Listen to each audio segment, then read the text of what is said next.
Formation of images bye spherical mirrors.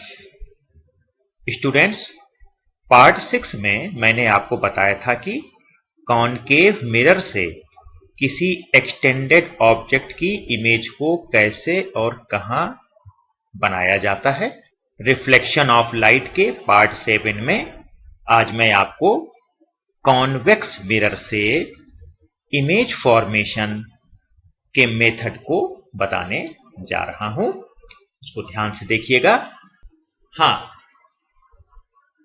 Part 6 में concave mirror का एक केस छूट गया था जिसे मैं इस पार्ट में इंक्लूड कर रहा हूं। तो सबसे पहले मैं उस केस को बताने जा रहा हूं, कॉनकेव मिरर से इमेज फॉर्मेशन।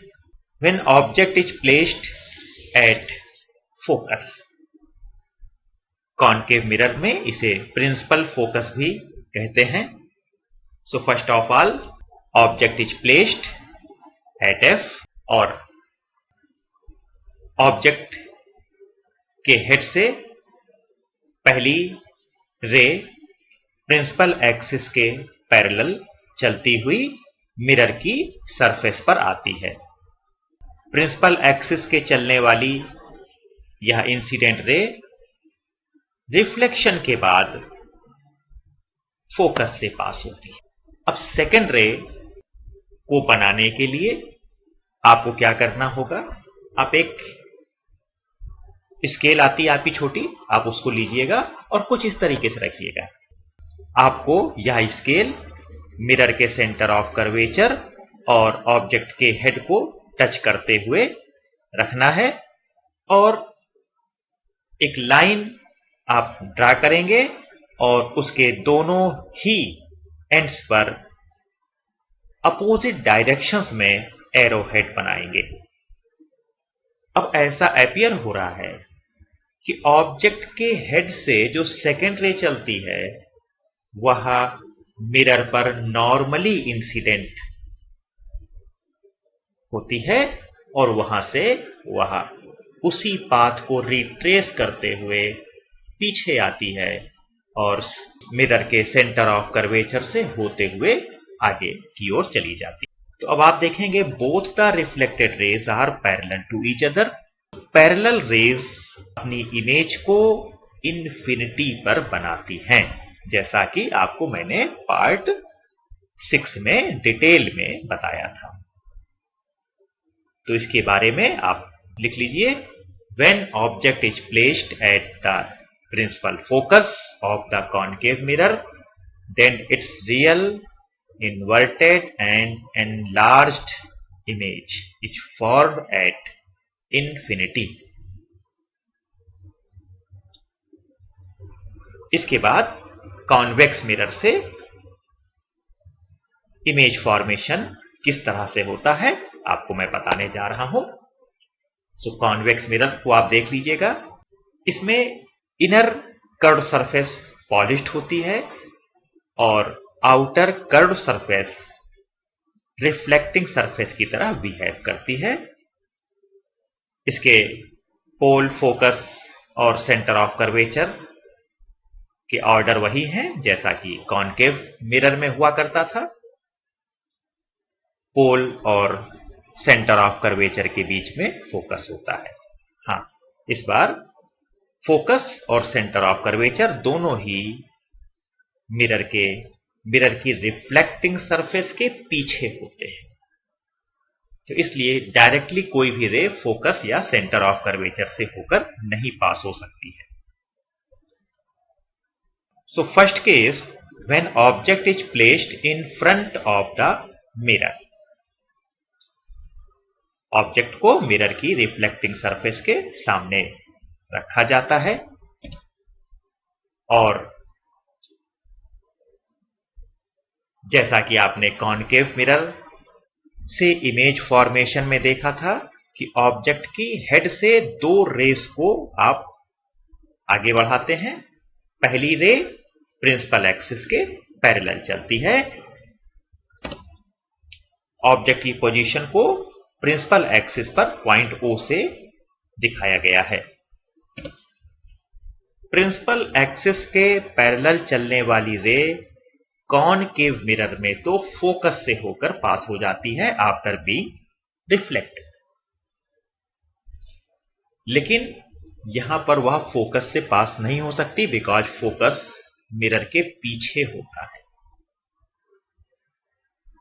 तो रिफ्लेक्टेड रे कहां से जाएगी, इसके लिए आपको फिर से एक स्केल पटरी जो आप यूज करते हैं ज्योमेट्री में उसको लीजिएगा और कुछ इस तरह से रखिएगा। स्केल को फोकस पॉइंट और इंसिडेंट रे के पॉइंट ऑफ इंसिडेंस को टच करते हुए, स्पर्श करते हुए रखना है और इसके बाद आपको लाइन बनानी है।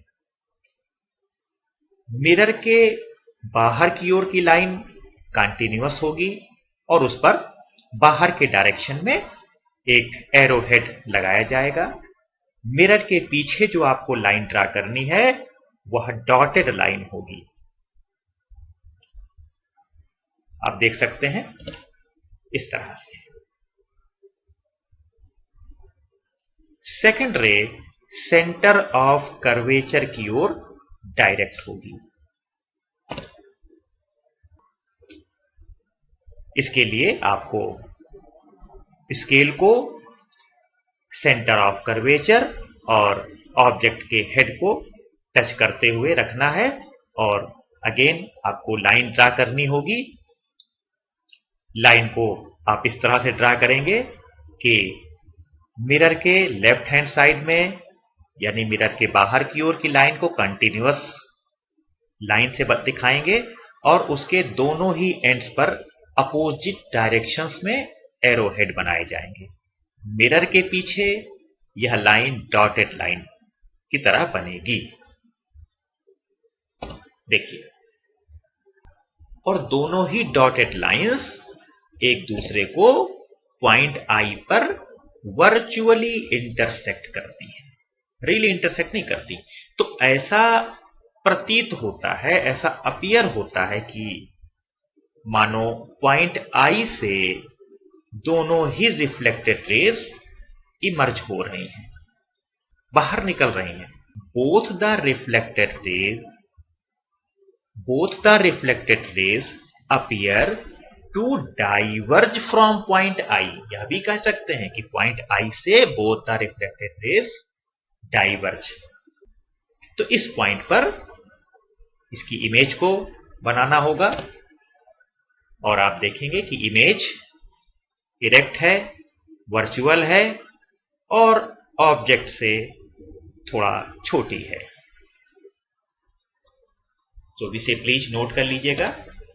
When object is placed in front of the convex mirror, then its virtual, erect and diminished मतलब थोड़ा छोटी image is formed between pole and focus point of the mirror.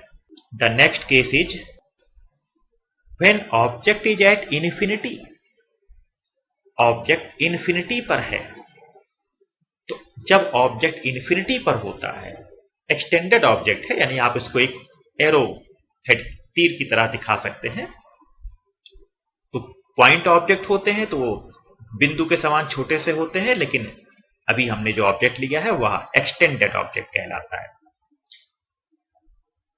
तो एक्सटेंडेड ऑब्जेक्ट अगर इन्फिनिटी में होता है तो उससे जो चलने वाली रेज होती हैं यानी एक दूसरे के पैरेलल होती हैं और both the parallel rays are incident at the mirrors reflecting surface.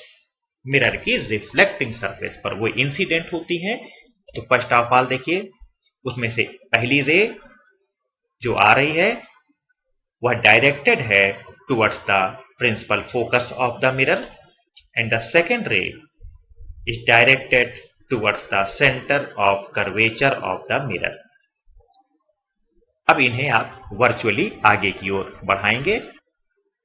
अब आप देखिएगा कि फोकस की ओर जो रे आ रही है, रिफ्लेक्शन के बाद जो रिफ्लेक्टेड रे होती है वह प्रिंसिपल एक्सिस के पैरेलल हो जाती है पार्ट 6 में मैंने आपको इसकी डिटेल ऑलरेडी बताई हुई है। आप प्लीज एक बार पार्ट 6 को भी देख लीजिएगा। मैं पार्ट 6 का डिस्क्रिप्शन में लिंक अटैच कर दूंगा। आप चाहे तो डायरेक्टली वहीं से लिंक से आप इसको ओपन कर सकते हैं। इसे आप पीछे की ओर प्रोड्यूस करेंगे, बढ़ाएंगे, और इसके बाद सेंटर ऑफ कर्वेचर की ओर जो रे डायरेक्टेड है इसको आप आगे की ओर बढ़ाइए, और आप देखेंगे कि दोनों ही रिफ्लेक्टेड रेज, हाँ ध्यान दीजिएगा कि जो सेंटर ऑफ कर्वेचर की ओर रे आती है वह रिफ्लेक्शन के बाद उसी डायरेक्शन में वापस लौट जाती है। It is the property of centre of curvature. चाहे तो वह डायरेक्ट सेंटर ऑफ कर्वेचर पर आवे या सेंटर ऑफ कर्वेचर के डायरेक्शन में आए, जरूरी नहीं वो पास हो, अगर उसी डायरेक्शन में आती है तो वह उसी डायरेक्शन में वापस भी लौट जाएगी after being reflected by the mirror. Both the reflected rays appear to diverge from a point I, और इसी पॉइंट पर इसकी वर्चुअल इमेज फॉर्म होती है। देखिए इसकी डिटेल आप लिख लें। When object is at infinity, then its virtual erect and diminished image, बहुत छोटी image, is formed at the focus point of the mirror. इस तरह से आपने कॉनकेव मिरर और कॉन्वेक्स मिरर दोनों ही मिरर से इमेजेस को बनाने का मेथड सीख लिया है। इसके बाद मैं आपको अब क्वांटिटेटिव एनालिसिस की ओर ले जाऊंगा। नेक्स्ट वीडियो में आपको मैं साइन कन्वेंशन के बारे में बताऊंगा कि मिरर के पोल से जो डिस्टेंसेज मेजर की जाती हैं, फोकस की, सेंटर ऑफ कर्वेचर की, ऑब्जेक्ट की, इमेज की, उनमें साइन कन्वेंशन क्या कैसे अप्लाई होता है, और इसके बाद मिरर की फोकल लेंथ और रेडियस ऑफ कर्वेचर में क्या रिलेशनशिप होता है, इसे मैं आपको प्रूफ करके दिखाऊंगा भी और आपको सिखाऊंगा भी।